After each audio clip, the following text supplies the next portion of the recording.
everybody, and welcome to our first comic special of Games My Mom Found. I am Mike Albertin, and who's with me tonight? Just me, Stefan JD. Hey, we're bringing you guys a special episode this week with just us two, and we're going to be talking about Actually, Stefan, you want to introduce what we're going to be talking about this week, since this was your pick? It's like 5 trades, but basically, we're going to be talking about The Death of Superman, which was a 1992 comic book. Which is also like something that's very famous, even for somebody, if you're not a comic book reader. Like even nowadays, I'm not really a big comic book reader. I have stayed away from most of them. This is one that I knew of, but I didn't know about in 92. By the time I found out about it, he was well already alive and everything was back to normal. Right. It's one of the ones that just stands out to me. The funny part about it is when we first talked about doing this, you're like, okay, read The Death of Superman. I had actually found the Superman Doomsday trade first, and I read that one first, which is the last one of this series, essentially. Essentially, yeah. I mean, because the way that this kind of is broken up into is you have The Death of Superman, Funeral for a Friend, which are going to be spoilers for all these trades. Funeral for a Friend. Then you have Reign of Superman. Then you have Superman Returns. I think it's a little bit later before then they bring in the Superman Doomsday book, which is the last one of this series. Generally bringing back all the main characters for Death of Superman and Return of Superman. Kind of. Pretty much, yeah. So why don't you give us like the basic for Death of Superman? Kind of the history behind all of this is very, very dumb. And I know a lot of people in the comic book industry actually didn't like that they were killing Superman, and some of the creators who worked on Death of Superman were getting like death threats and shit because people really care for the character. So at the time, around that time, John Byrne was writing all of the Superman comics that were coming out. And I think he did it for a year and a half or something. And as soon as John Byrne quit writing Superman, a new team came in and they had to basically go on a retreat and decide what they were going to write for the history going forward and all the stories and everything. So they basically it took 5 people to replace John Byrne, I think. I think it was 5 people, which is That's a lot. Yeah. And at this time, they had come up with an idea that they wanted Lois and Clark to reveal that he's Superman, and then for them to get married. But they couldn't do that because Lois and Clark, the show, had come out, and I think that was also owned by WB. I didn't look that part up. That I can't remember. I mean, like, to me, it felt like it was just that extra little nail in the coffin to make you feel more upset for what's happening to Superman and more upset for the characters involved by having him just get engaged right before this all happens. Because as you're reading Death of Superman, when it starts off, she's talking about how they're engaged and how all that is going on. And it's just more to kind of stab you right in the gut with what's happening. Right. And so in the comic book, the writing team that replaced John Byrne, they had wanted to finally get them married. And of course, characters who've been together or haven't been together for a long time in comics, getting them married is always a big deal. And the people who were working on Lois and Clark, they said, no, you can't do that until we decide we want to put it in the show. Otherwise, it won't line up correctly. So the writing team essentially had to scrap all their ideas. I didn't know this. Yeah, and just because of the damn TV show, and they were trying to come up with new ideas, and Jerry Ordway kept joking like, "Yeah, well, why don't we just kill him? Why don't we just kill Superman? Like, we can't come up with anything good. Let's just kill his ass." And they wrote on their chalkboard the word "Doomsday" as a joke, like Superman's Doomsday is coming. So that was essentially how the name got there. That I didn't know. I did know that when they made Doomsday, one of the reasons why they invented him is because they wanted a character who could beat Superman on his own terms and be up to the same strength, where most of Superman's villains, if I understand correctly, are like smarter than him or have magical powers, something besides just brute strength. Right. Superman's Achilles heel is magic. I don't read comics that much. Like, this was the first time I've read in well over a year for this show. And I read a lot for this damn episode. God, I read too much trades. Oh, yeah. I should say his Achilles heel is magic, but like the thing that could actually take him out is obviously kryptonite. I don't want anyone to think that I forgot about that. Well, one of the first things that I do really like about reading the Superman Doomsday or this Death of Superman comic, when you first start off, you start seeing how they introduce Doomsday. It's just a fist punching a wall. To me that was kind of very, you just see this fist, nothing else more. You don't have any idea what's coming. You just see a hand punching the wall, and in each panel as you keep going down, you just see more and more of the glove that he's all tied up in, which you don't find out why he's tied up for, not even in this book or this trade. And we were talking about earlier before the show, the first scenes you see him is he bursts out of the ground. Well, Doomsday bursts out of the ground, and you see a little bird fly up to him. Yes, a beautiful yellow little bird. And he just squeezes it, and the word that they have on here that they do for the sound effect is blurk, BLORCH, blorch, or something like that. I'm just looking at it, it's like, what the hell? It's just all its intestines just going blurk. I mean, it's just such a strange intro to a character. I mean, for me, comics have always been something that I have felt that are hard to get into because it feels like such a daunting task. And Superman Doomsday also kind of, or Death Superman, this whole thing kind of shows it too, is because each issue isn't all just in one run. Like, okay, I bought Superman 33, so I'll buy Superman 34. And that's one thing that turned me off the comics. You need to buy this comic. It also has part of the story, and this comic has part of the story, and this comic has part of the story. Right. Like, essentially, a good example would be this, because of the 5 different Superman comics, each part of Doomsday's story would be in one of those other comics that, like, so if you were subscribed to just Superman, then you wouldn't have the rest of the story in one of the other comics. I forget the name of the other ones, but yeah, Man essentially of Steel. Man of Steel. Yeah, so after Doomsday destroys the bird, he comes across a deer and then just freaking kills that as well. Like, the dude is on a rampage from page 1. Right. Yeah, and it isn't even Superman who fights him first, because Superman's off in the underground doing whatever the hell with these characters I did not recognize or anything, because I don't read comics. And the Justice League ends up fighting Doomsday early on this, which I thought was so hilarious, is when I think of the Justice League, I'm thinking Batman, Wonder Woman, Green Lantern, well, like Hal Jordan or John Stewart, more of the characters you would see, and you get, to me, I consider I didn't even think it was the Justice League at first. I thought it was like the Justice Society or some other group, but it's the Justice League. It's Booster Gold, Blue Beetle, which are 2 that I did know, Fire and Ice, which I never heard of before, I think, and then Guy Gardner, but he's no longer a Green Lantern because he got fired, which I was like, what the hell? And I think he's got his bowl cut. Oh God, his hair. Even the 90s, it's terrible. I mean, if you look up Guy Gardner Doomsday or something of that and haircut, you'll just see this just terrible freaking haircut he has. I don't understand. I mean, that wasn't cool in the 90s. It's still not cool. And I did not even know. It reminds me of Dumb and Dumber, but yeah, go ahead, Fire and Ice. I never heard of Fire and Ice before until I was reading this comic, and I kind of try to stay, like, I watch the cartoons, I watch Justice League Unlimited. I try to absorb it in other ways other than comics. I have never heard of Fire and Ice before. I believe they were in Justice League Unlimited. Oh, I just don't remember that. Yeah, I think Flash tries to hit on Fire.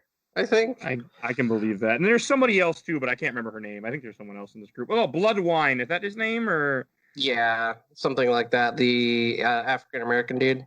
Yeah, but like again, this is the reject Justice League essentially that's fighting Doomsday, which I thought was Justice funny. League International. Yeah. Yeah, and that's what I thought it was at first. I thought it was a different team, but it's the real team. It was in the Justice League book at this time. Right. It's just hilarious to me. And then the other part that makes everything also even funnier is that Doomsday kicks all their asses with one arm tied behind his back. It's like they knew exactly what they were doing when they did that. Like they're just trying to show off how powerful he is, and I just thought it was hilarious that He's just got one arm. He's just beating the whole fucking team up with one arm behind his back, and he's still got his mask on. He's still all like goggles and everything, and he's just kicking the shit out of them.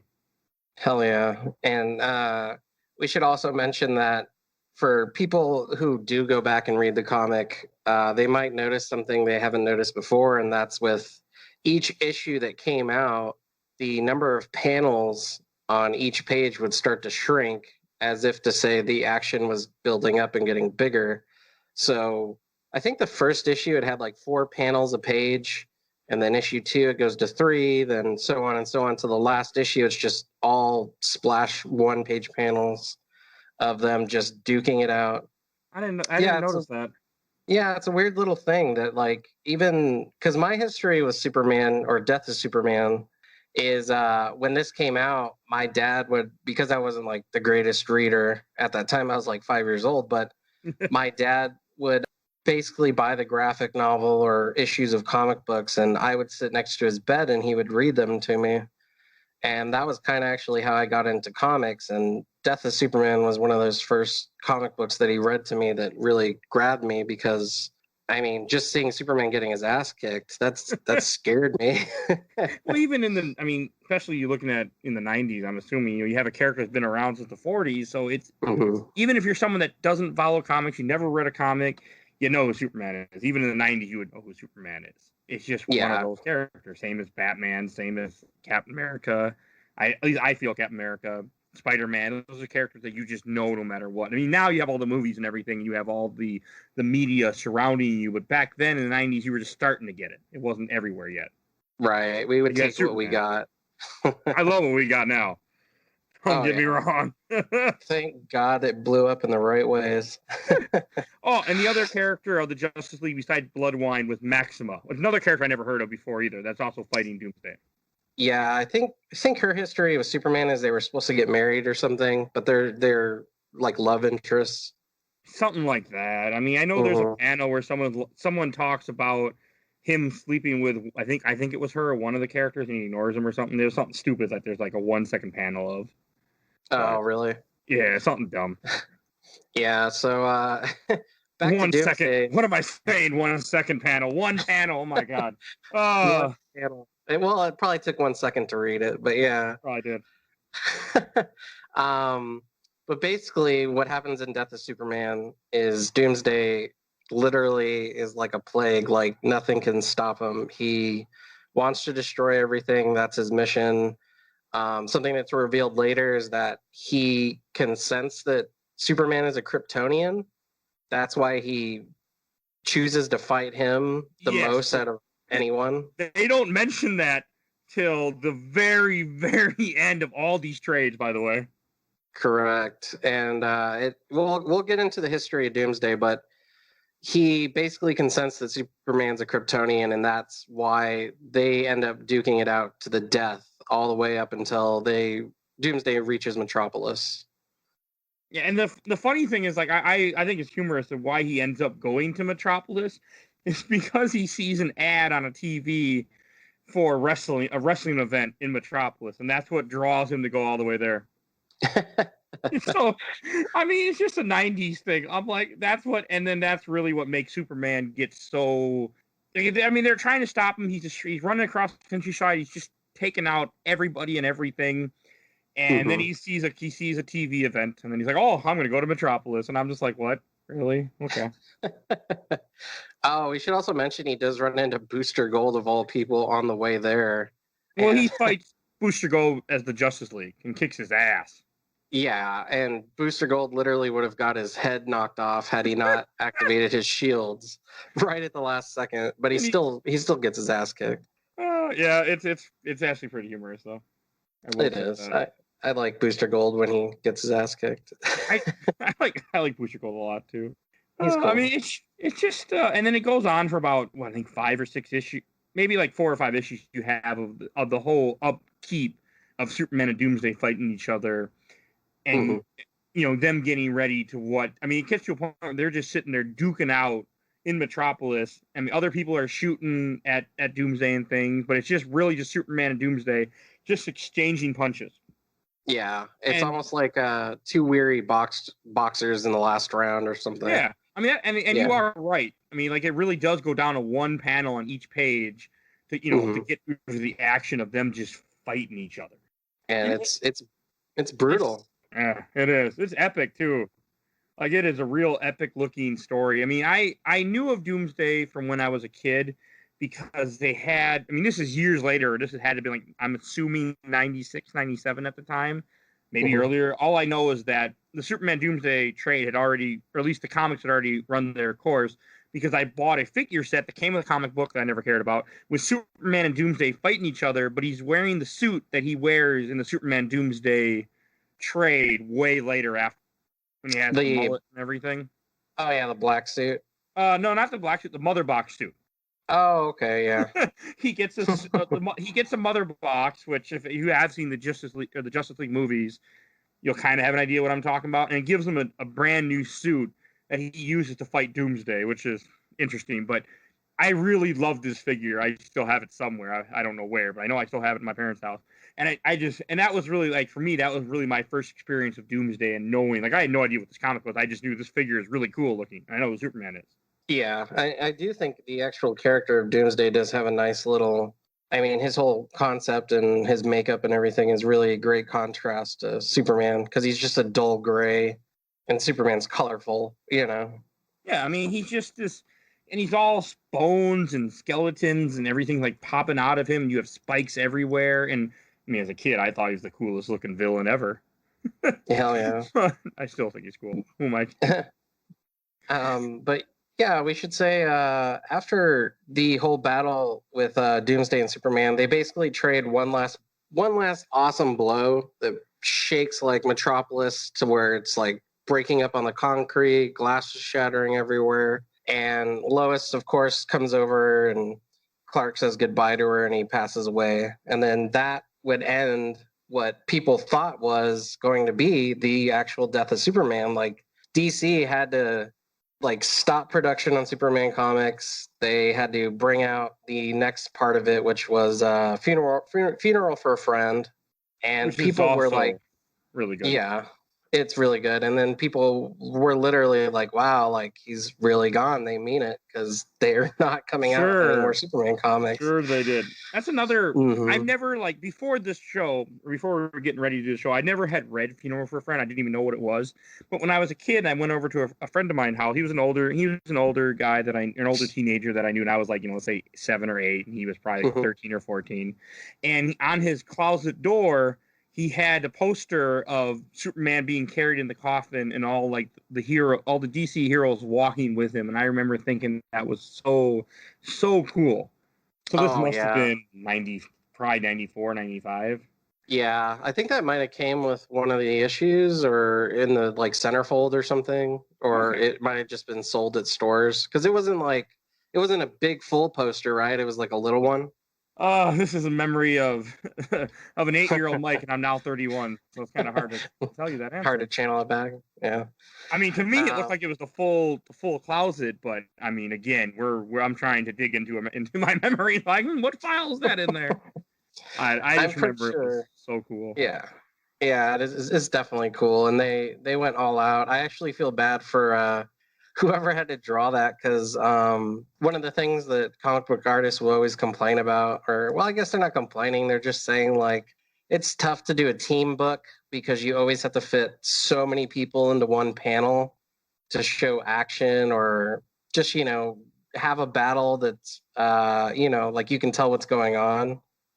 And a lot of people complained about working on the X-Men, and I can only imagine that it must have been a hard task to do everybody in DC for Funeral for a Friend.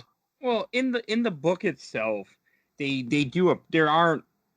only have so many characters. It's not like ridiculous because most people are on the cover of the trade and on that poster is where it has everybody. I think if I remember correctly, I feel like even the Joker was on that particular poster that my friend had, but I could be remembering wrong. Yeah, I don't know. I know it's heroes and villains. The whole idea is that everybody is mourning the death of Superman. Right. But again, it's been so many years. I remember so little. Mm-hmm. So I can't exactly say. But after that, it directly goes into, if you're saying funeral for a friend, which is them trying to deal with what just happened. And that's when you start realizing that, like, yeah, he's dead. He ain't coming back, at least not till later. And I mean, I really liked it. It was entertaining. Oh, one thing we hadn't mentioned yet is Supergirl, in quotations, because I can't do this on an audio podcast, is there, and she tries to fight with him. And I'm like, okay. And, I'm like, this is kind of strange. Like, why is Supergirl sitting up next to Lex Luthor? And why is Lex Luthor not bald? Why does he have long, red flowing hair? And she's calling him her lover. I'm like, what is going on here? Right. And I'm still not completely sure. Hopefully you can fix that during this episode. But one of the things that just really made me go, what the fuck? Was Doomsday punches Supergirl during their fight, and her whole face just goes blop like he just punched a thing of jelly. And then later on, you find out that the Supergirl is a shapeshifter. Right. And Matrix. Is what? I think her name is Matrix. Oh, okay. This is not the Kara Danvers I know. Yeah. That's all I know. Okay. It's not Kara Zor-El or Kara Zor-El. Yeah, it's something else. It's not even Supergirl. It's something that transforms into look like Supergirl, and it's some other creature that is Lex Luthor's lover, or Lex Luthor the Second's lover. Right. I think she came from a parallel universe or something, and she was like the only survivor of the Phantom Zone or something. This Matrix chick who becomes Supergirl. Yeah, I got. But anyway, yeah, it's just really strange, and it just. Oh, and also, what just confused me, like when I saw Lex Luthor, I'm like, why does he have red hair? Why is he? And then you don't find out till later that it's not really. It's everyone thinks it's Lex Luthor's son, but it's not. Spoiler alert! It's Lex Luthor's brain put into a younger body. Right. It's very hard. Just for anyone listening, it's very hard to like try to think of a good way to condense this because there's so many small little things going on that like happened before this event that are still continuing in the event. And in this event, you'd be confused if it's all you read. So you'd be like, why is Lex Luthor a ginger? Yeah. Well, he always had red hair, like because I'm thinking of Smallville. I know in Smallville, in one of the very few scenes of that TV show, when they show him as a kid, they show him with red hair before the meteor hits and takes away his hair.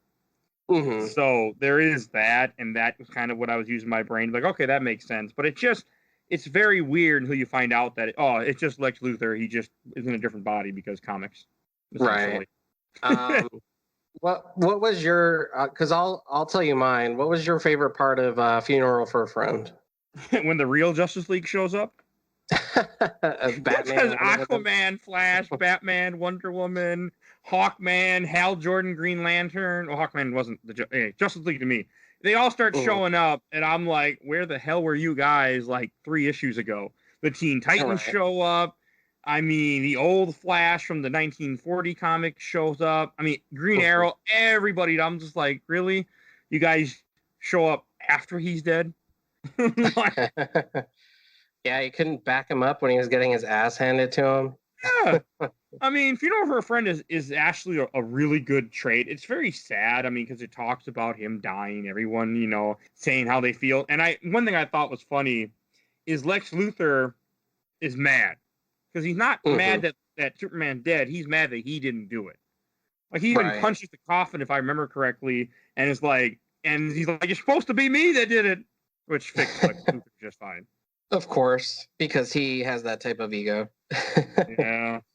Which I did enjoy reading this. Like, I was glad that you picked it just because it's one of those comics that I always knew about, but I don't read comics, and this is what forced me to do it.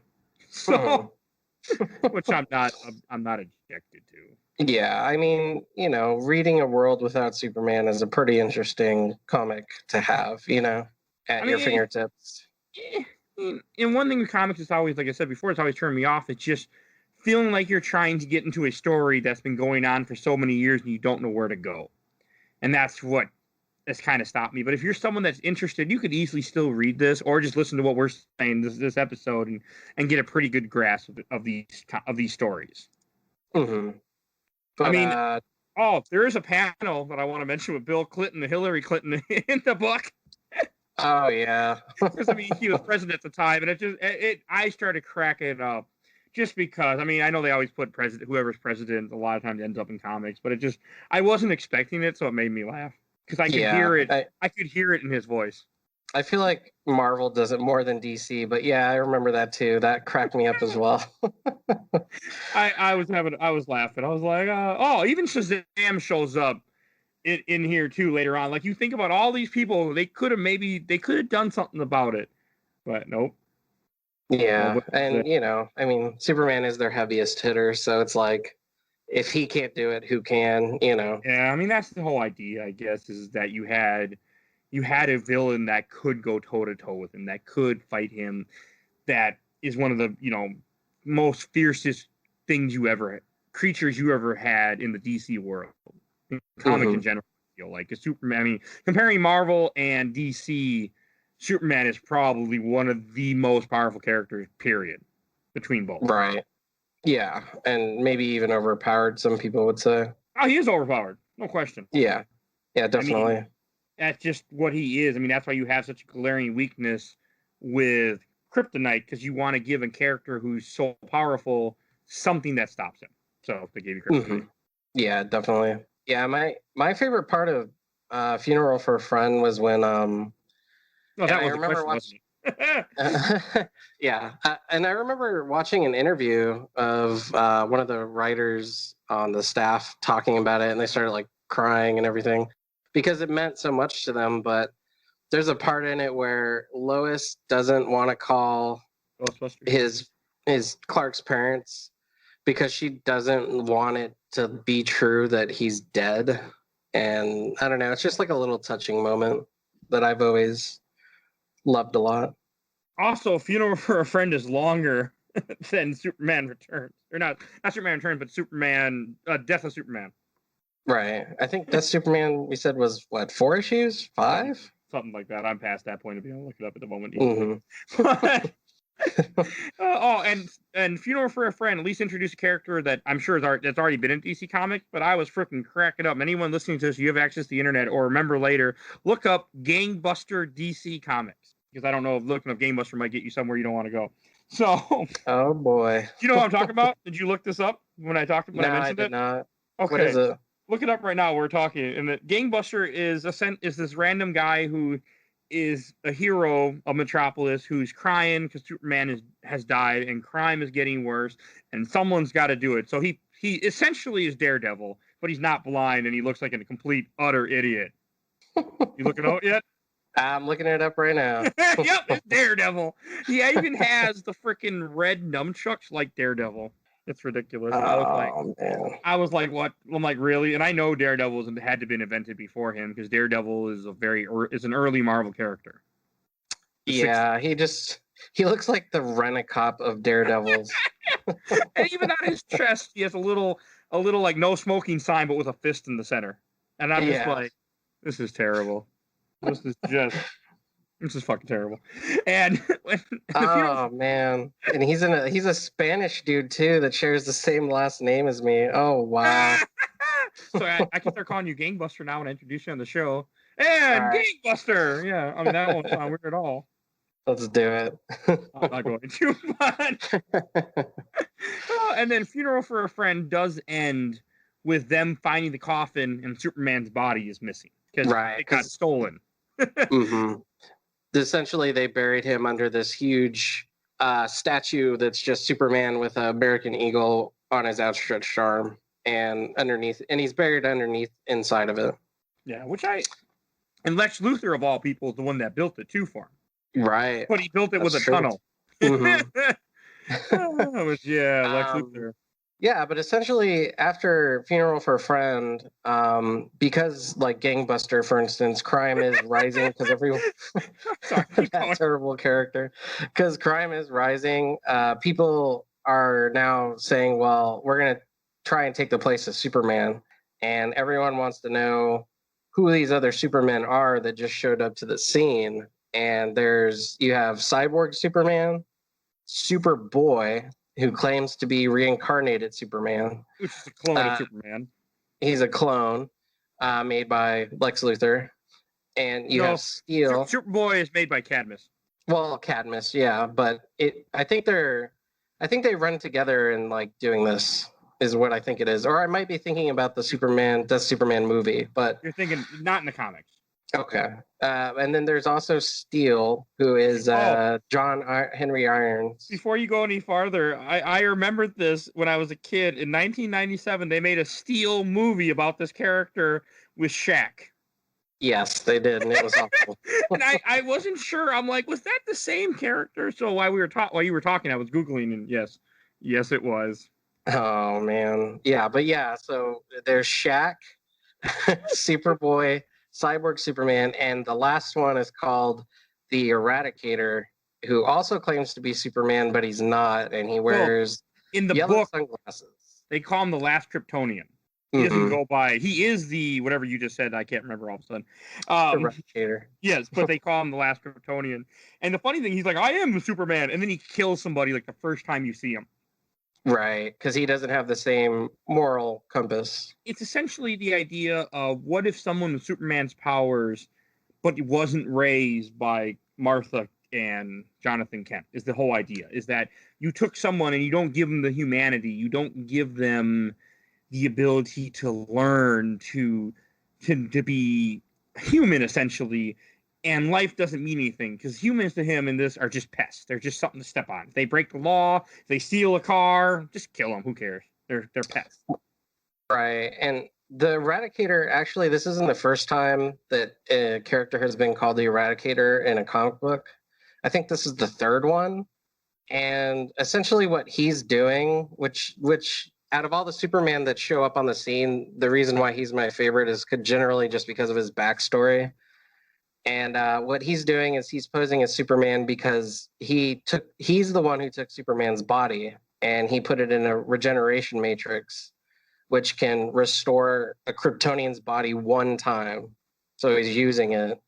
And the Eradicator uses some of Superman's powers while he's recuperating to pose as him. And Eradicators on Krypton would actually change the DNA of Kryptonians to keep them from leaving the planet, because they were essentially like Kryptonian protectors.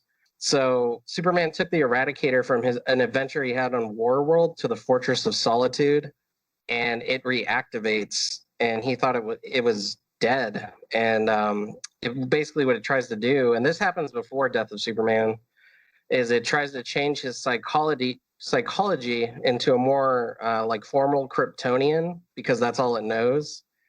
And Superman has to toss it into the sun before it tries to kill his dad, Jonathan. I didn't know any of that, but I also didn't read anything beforehand like that. So I never knew that part. And then later on, the Fortress of Solitude robots actually reactivate the Eradicator's consciousness to steal Superman's body. And that's how he gets put into the generation matrix, and he can pose as him in Reign of Superman. Okay, I don't think I got to that part thing, because I did not know that. And I read this. I guess I wasn't paying enough attention. Which tends to happen during research for this show, I'm noticing. Yeah, and that goes back to me saying, like, what we were saying before, that, like, there's just so much going on in here from, like, previous comic books that we couldn't, like, go over all of it. But I wanted to get him in there because he's basically the main reason Superman comes back. He also gets killed in Superman Returns later, too. I'm pretty sure he dies. Okay, so I was reading that correctly. Do you want to talk about Superman Returns, what's going on in there? Yeah, we'll just kind of break down with both, because Reign of Superman is essentially, he was saying, you have all these characters coming out and they're doing stuff together. Cyborg Superman's like, I am the real Superman, and has his DNA, and you have all that happening. And it's nothing super, like, I read most of it. I didn't unfortunately get a chance to finish it all before this recording, but there's not a whole lot. But in Superman Return is where the story starts to more turn, and you start to really see what's happening. That's when you find out that Cyborg Superman is not really, he definitely ain't he ain't Clark Kent, that's for sure. You find that out because he kills. He's a bad guy. He blows up a whole city. Coast City is blown up because of Cyborg Superman. Gone. and then also I thought was also funny. There's a part where it says that Cyborg Superman gives the president of the United States his like number or something to call him, or somehow information to contact him. His like hotline number. Yeah, it's just weird. I didn't finish Reign or Returns. I didn't get around to it. Basically, and it kind of sucks too that Cyborg Superman like turns out to be like the one who's kind of behind the scenes trying to take over the Earth and like reconstruct it in his own image, because he's able to like he's basically like whatchamacallit from Terminator, Skynet. Kinda, yeah. Like, I mean, he's able to. Yeah, kinda. I mean, he can take steel and like reshape it and like a liquid Terminator, and he can essentially hack into things. And I mean, he's kind of like a Terminator, and he looks like one too. Yeah, he does. But basically that's what happens is he's the one who is the bad guy behind the scenes, and he wants to basically transform the Earth into his own image. And then this is where all the other Superman come together, the ones that have been watching over Metropolis while Superman was gone recuperating. They all come together and try and stop him, and of course they're no match for him. It's weird. Also introduces another weird random DC character that is essentially looks like he's from a Marvel comic. They introduced Loose Cannon. Look him up if you don't know what I'm talking about. He looks just like Beast. He's blue and everything. I'm like, come on, guys. Like, you have to copy another thing after you just copy Gangbuster. Now let's copy Beast too. Like, Return didn't really do it for me. Reign and Return, I just wasn't as interested in. I really fell off on them. I just had a hard time sticking with it. I mean, I feel like the only really key point was that, the Superman can't replace the real Superman, and Cyborg is working with the guy from Warworld. Oh God, what's his name? Mongrel. And which you don't find that out until he blows up Coast City, and and then everyone joins together and they fight. I guess I didn't finish. Yeah, and it gets really weird because like Superman still doesn't he hasn't soaked up enough of the sun's rays or something, so he can't really fly. He's more like the Hulk. He has to jump. And he has to use a laser gun instead of like brute strength. It's really goofy. And I like Return, but I mean, when you think of Return compared to Death was way better. Oh yeah, Death is really good. Reign and Return aren't that good. Like example, there's a issue. One of the issues of the Superman Returns, he's holding a freaking gun. Superman is. I'm just looking at it right now as we're talking. I'm just like, well, why does Superman have guns? Like, he has a gun in his hand, a gun on his back. I'm like, what the hell? Yeah. Because he's not really ready to fight. Right. And that's when he gets the black mullet. Or, yeah, not the black mullet, but yeah, black hair. He gets the mullet.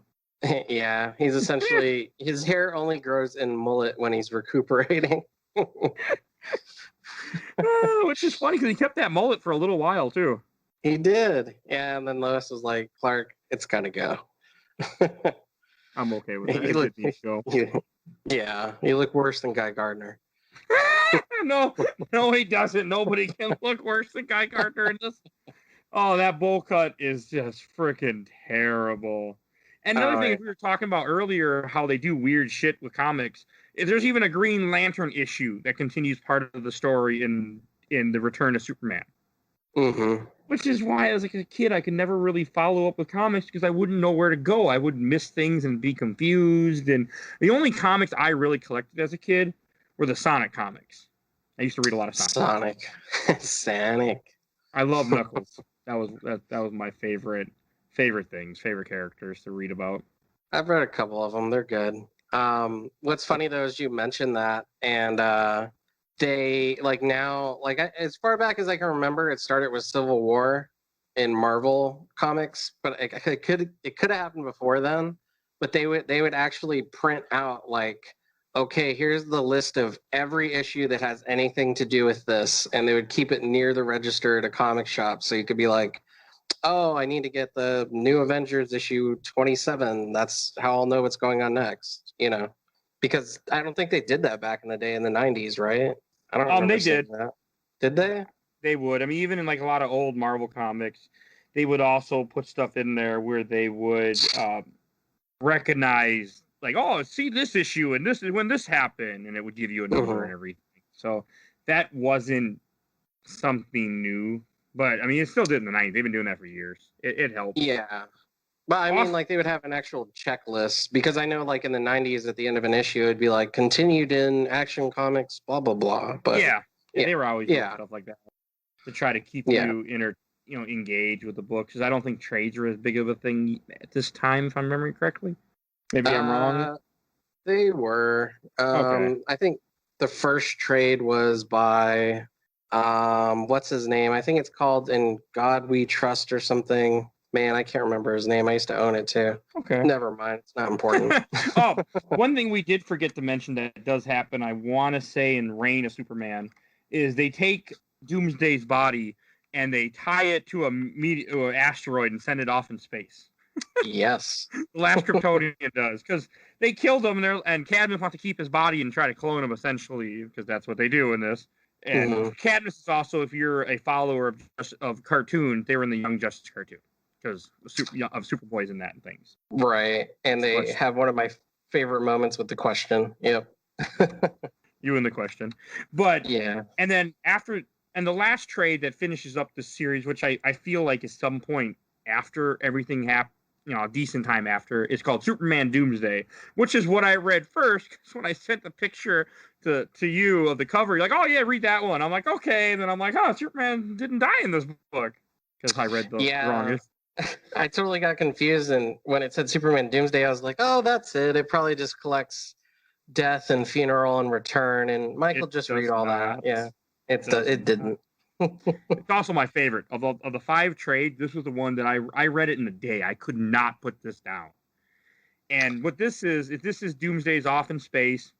Cyborg Superman has been killed. I think been turned into a chip or something. Yeah, he's been turned into a small like chip or something riding on Doomsday somehow. I don't know. I didn't read a note. Because I didn't finish Return, so I don't know what happened to him other than it's a comic book. The villain didn't win. Imagine that. Right. Oh, but one thing before we get too deep into Doomsday, in the terrible Justice League movie with live action movie, they were trying to do the whole Superman Returns story where he comes back in the black suit with the mullet. He doesn't know who he is and stuff like that. But they executed it so poorly. Yeah, I think my only favorite scene out of that whole movie is when the Flash is running by him and Superman like slowly turns his eye to follow him. Yeah, that was cool. That was the only cool part out of that whole movie. Both, I mean, I didn't even see Justice League in theaters. I remember I was so excited for BVS, and then the reviews came out, and I'm like, what? I was still excited, and then I have not been let down at a movie that bad, and that was one of the worst. And I didn't even see Justice League. I went and watched it on DVD. So, it's actually really sad, because when Batman vs Superman came out at my local record store, they were selling it for like $4, I think, like within a month. It was just nobody wanted it. It didn't do good, which is too bad. Oh, and also whenever in Superman Doomsday, one reason I really got into it is because I really like Darkseid, and in this book, Doomsday ends up on Apokolips with Cyborg Superman, and I just got so excited because you see Darkseid fight Doomsday and get his ass just handed to him, which made me smile. Because I really like both these villains a lot. Yeah, and even in the fight, like, it's not even a fight. He just has no chance whatsoever against Doomsday. Huh. He just tears through him. Yeah, and then you have Cyborg Superman, which looks like Superman, with a mullet also for some reason. I don't know why. I didn't notice that till now. Yeah, you're right. He has the mullet.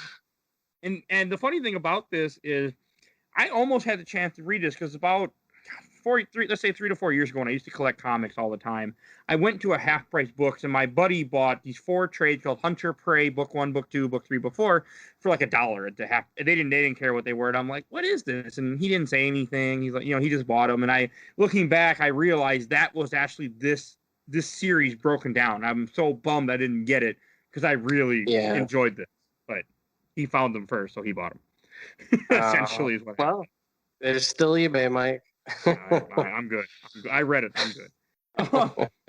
But I also before we get ahead, sorry, I just want to correct myself earlier. It wasn't called In God We Trust. It was a Will Eisner comic, the first graphic novel, or one of them. It was called A Contract with God, and it came out in 1978. It's actually really good. Do you know who Will Eisner is, Mike? I know the Eisner Awards. So he created the Spirit. Okay. Oh, okay. Yeah.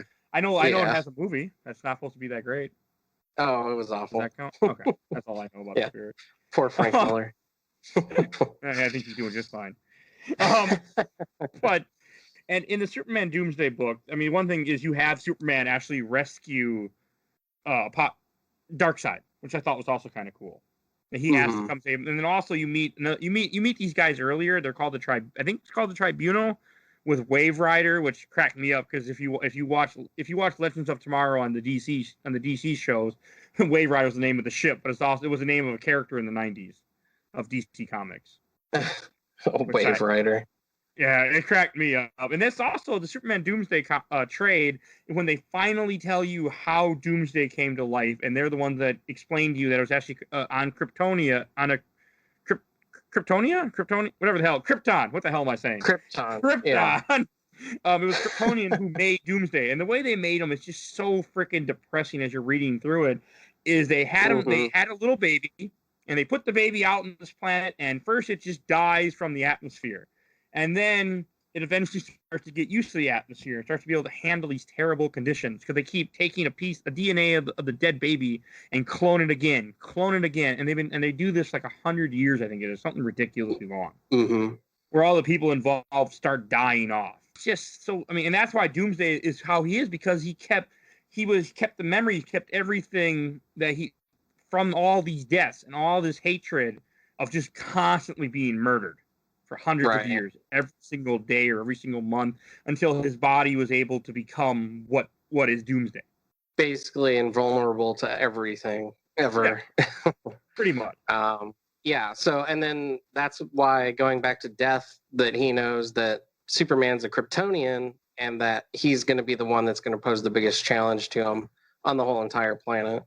Which is what is interesting too, and because you don't find that out till, I don't know if they didn't write it till later on. Like, oh yeah, let's put that in there. Yeah, building on the mythology. Yeah, definitely. And it also isn't until Superman Doomsday when you find out that he got killed for the first time, where he stayed dead for a while on another planet. Some energy magical being was able to kill Doomsday, and then they wrapped his ass in the green suit you first see him in with all these cables, and they shoot him off in space, because that makes sense. Yeah. And that's what leads to him eventually showing up on Earth many, many years later in the DC comic world, because it's supposed to be like, millennia ago or something like that. Because of course, if anything called Doomsday should land anywhere, it would always be Earth. Yeah. And there's also I thought there's a cool scene where Darkseid and Superman kind of work together to beat Cyborg Superman. And so I thought that was really cool. And then also, and this is also where that figure I was talking about earlier, where I had the little comic that was from this, that had Superman wearing this different suit, which is created by the Mother Box. Which is cool. He has like a gold arm, and he's got weird stuff on him, and I'm like, what the hell? This ain't Superman. But I didn't know until it was from this comic. Right. Which I thought was really interesting. Yeah, I think I actually had that too. Oh, the toy? What? Yeah. It's a cool. It is cool. It's a sad what story. Were you saying like, Superman and Doomsday is really, the whole thing is really sad, especially the Doomsday thing. When you find out everything that happened to him, you understand why he's trying to kill Superman, because he's the last Kryptonian, and there's the ones that put him in this situation. I mean, he gets more and more powerful too as they fight. Like in Superman, in this last one, he's freaking able to start shooting out projectiles towards. He just keeps getting more and more powerful. Like there's even one point where he does like a supersonic thing to hurt him, and then bones grow over his ears to shut off his ears so he can't hear the sound. Like, I mean, they do a really good job in showing how he's the ultimate evolution type creature. And did you get to the point how they finally kill him? No, I didn't. What happened? Him and the Wave Rider, not the one in Legends of Tomorrow, take themselves and they put him at the end of time, essentially. Wow. So he just doesn't exist anymore. Wow. And that's how they beat Doomsday. And we should mention also that Wave Rider is part of the Linear Men, and the Linear Men are basically, they make sure everything happens correctly through time. So I'm guessing that's not the how. Tribunal. I was wrong. I called The Tribunal. That's, the Linear that's Men. Marvel. Tribunal is Marvel. Yeah. The Living Tribunal, right? Yeah. In Marvel. Yeah. So that's what happens. I'm guessing is they use that guy from the Linear Men. Yeah. That's what I was thinking of. Yeah. No, it's funny. I mean, it was cool. And then also within this, they also show that Darkseid had met Doomsday many, many years earlier when Darkseid was supposed to get married to somebody on this planet. Doomsday had landed on this planet. Darkseid starts to fight him, and somebody gets killed, and then they just leave. They just abandon the planet and say, "Nope, we're good." We can't handle him. I don't know. I liked it because I've always liked Darkseid. To me, he's always one of those villains that just really stands out. Yeah. And then during this, also had one of my favorite. Out of all the stuff we read for this episode, it had my favorite little couple issues where early on, Superman fights Brainiac in the beginning of this trade or this storyline, and he beats Brainiac and he kills him or something, and Doomsday is dead, and all of a sudden Doomsday comes back, which is part of it's called the Doomsday War, the Doomsday Wars, which I don't think you didn't read any of this, did you? No, I remember a poster where Superman, Batman, and Wonder Woman are all holding swords or something, and they're surrounded by Doomsdays. Oh, that's something else. That's way later. Okay. This is where he fights Brainiac, and what happened is Doomsday has been gone because he sent him to the end of the time, so he ain't around anymore. And you have the real Justice League: Wonder Woman, Plastic Man. Why the fuck Plastic Man? I have no idea. Really, he's part Martian Manhunter, Kyle Ragnar, the Green Lantern, Rayner. Yeah. Kyle Rayner. Orion, Flash. I think even Raven, maybe. I think this might be Raven. But you have what I consider more of the real Justice League. And what I thought was so funny of this is that they're fighting Doomsday and it's not Raven, it's the Huntress. Why the hell they have the Huntress? I have no idea. She did join the Justice League for a little bit, but yeah, Raven was Teen Titans. Okay, but Huntress is not even superhuman, just a regular woman with a crossbow, right? Yeah. And this essentially Batman Light. Okay. And this whole time when they're fighting Doomsday and getting their ass handed to them, Superman's not around. He's off taking a baby and having to get this baby, which is Lana Lang's baby. But he's not with Lana Lang, to some special hospital, and they're just getting their ass handed to him by Doomsday. And Doomsday is talking, which when you read all these series, Doomsday doesn't talk. All he does is grunt and laugh and kill. You find out that it's actually not Doomsday, it's Brainiac inside Doomsday's body, which is crazy. which I really wanted you to read, but you didn't. You should still. And anyone who's listening to this, Google it online. I'm not gonna tell you how, but you can find all this or find the trade. These are definitely worth reading. I will not say where, but these are they're easy to find. But I really enjoyed it. I mean, and seeing the real Justice League get their ass handed to them was just so good, and it was just such a really good story to read as he fights this Doomsday Brainiac, and they talked about other stuff that's going on, like with Parallax and things like that, and Green Lantern being not evil, but that's a whole different. That's a whole nother story. Again, comic books. Yeah, like hell. I mean, in this Doomsday War thing that we're talking about, in this very end of this, they freaking steal the baby, and Brainiac's trying to make the baby his future body or something like that. Okay, he's kind of like Vigo the Carpathian then from Ghostbusters 2. I guess. It's just strange. Like it's just strange, and it's really good though. Like Superman, of course, saves the day and whatever, but I really enjoy it. Like this was what really got me excited to talk. Was I really want to talk about the Superman Doomsday because I never even heard of it before. Right. And I regretfully, I really wish I had time to finish that, because that you sounds should awesome. you still got time. Yeah, I'm still gonna read it, definitely. Seeing the actual Justice League get their asses handed to them by Doomsday, that sounds amazing. The actual Justice League. We're not talking about freaking Fire, Ice, and a terrible looking Guy Gardner. No, the real Justice League. Blue Beetle. Oh man, it is just. And then the whole Justice League comes together. They fight Doomsday, and with Superman, they win. Well, normal comic stuff. But it was really interesting. Like this whole story, like all these are definitely worth reading if you get the chance to, and you're into comics. I mean, we pretty much broke it down and explained almost everything of the series that you'd want to know or need to know, I guess. Yeah, I mean, it has to be super condensed, because this would be like 10 hours long. We went through the whole thing. We did do actually a pretty good job, except for Rain and Return, but that's not necessary. Yeah, they're not super special. But I will say, though, that for anyone interested, I guarantee that if you read Superman Doomsday or Death of Superman, if you need a starting point for comic books, I mean, that is 100% a good starting point, because you get what you think is the end of Superman in Death of Superman, and then you also get the actual backstory and a nice continuation of Doomsday in Superman Doomsday, right, Mike? Yeah, which, I mean, you don't need to read. I mean, Rain and Return are interesting, but it's a lot of stuff that doesn't involve Superman himself, and it's very strange and very back and forth, and very 90s. I didn't care for it. Like, I couldn't even get myself to finish reading it, unfortunately. And I was trying to for the show, and we kept pushing back this episode, and I was trying, but I just couldn't do it. Yeah.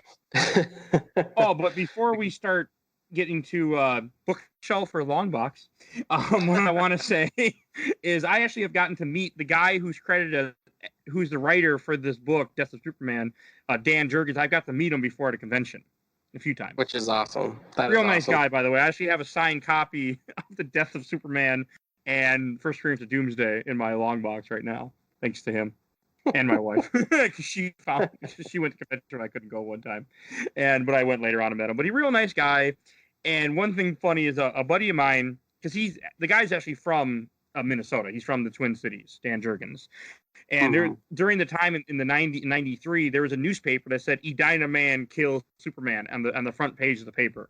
And a friend of mine that I know, he actually had a couple copies of that newspaper and went and brought it to him and had him sign it.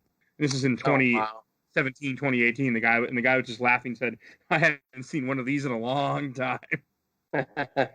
So that is pretty cool. It was cool. I mean, if you do live in Twin Cities and you're listening to this, he's at SpringCon and FallCon almost every year.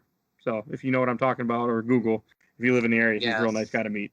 And send all your Superman comic books to Mike, like I'm going to, and get them signed. It won't happen. But Stefan, do you want to go first? And we'll just say the whole. Your trades. You want to break down each trade, real quick. Where you're going to put each trade. Let's do that. Okay. Do you want to explain how it works so people know what the end and conclusion means? Sure. Go ahead. Oh, for shelf, bookshelf or long box, the same as if you probably listen to the regular show. The idea is shelf, that's something you want to present, you want to read, or you're going to look at again, or mostly in case play. And long box, something that you want to keep, you're just going to store it away. You're not interested in looking at it again, essentially. Mm-hmm. Yep. I would say for the shelf, there would be Death of Superman, Funeral for a Friend, and Superman Doomsday. And then long box, it would definitely be Reign and Return of Superman. I would say the exact same thing. Yeah. Exactly the same. I really enjoyed 3 of the 5. I mean, this was also, for those that are still listening, I mean, this is something bonus that we had wanted to do for you guys, to kind of something we're going to try to do each month now, to do a different comic. It's mainly going to be 1 trade, not 5 as we did for this first one. Right. I think we even missed one too. We missed World Out Superman. I'm not sure. Who knows? But I just read that just now. But no, I mean, it's something that we want to keep doing for you guys. So you can find we mainly do a video game podcast. So this is your first episode. This is not our normal type episode that we do on this show. Yeah, and you can find us all bonus content. Sorry, go ahead. No, you're good. Essentially, yeah, just bonus content. Something that we wanted to do to kind of to give people who might know about comics but aren't 100% sure a little kind of brief idea of what's going on. It might grab your ear to have you take a look and, you know, read one of these books, or at least you'll have basically the information of what is going on. It's something that happened almost 20 years ago, back in the 90s, over 20 years ago. Right. And part of the reason why I asked if Mike would be willing to do this, and, you know, we'll probably get Stuart on as well at some point, but or guests. But I'm actually working on a comic book right now that I'm hoping to get published by Image Comics. And I figured if I'm trying to break into the industry, I might as well, before then, support it. So, I mean, of course, I buy my monthly comics every month at my local comic shop, Samurai Comics. Love you guys. And I do. I love them so much. And also, you know, I mean, just support the industry. It is $1 billion industry, but that's, you know, it could grow bigger, and it should. So that's, yeah. As I say in every week, you can find us on Facebook and Instagram. Please follow us on there. Our great intro came courtesy of Bolby from his song "Cool Kid Squad" from the album EP "Bite the Bullet." Also, Mike Stoney. There'll be a link for his YouTube channel in the show notes. There will not be linked anywhere to find these books in the show notes. But I hope you keep listening, and everyone have a wonderful day, everybody. Bye, everyone. Keep reading comics. Bye.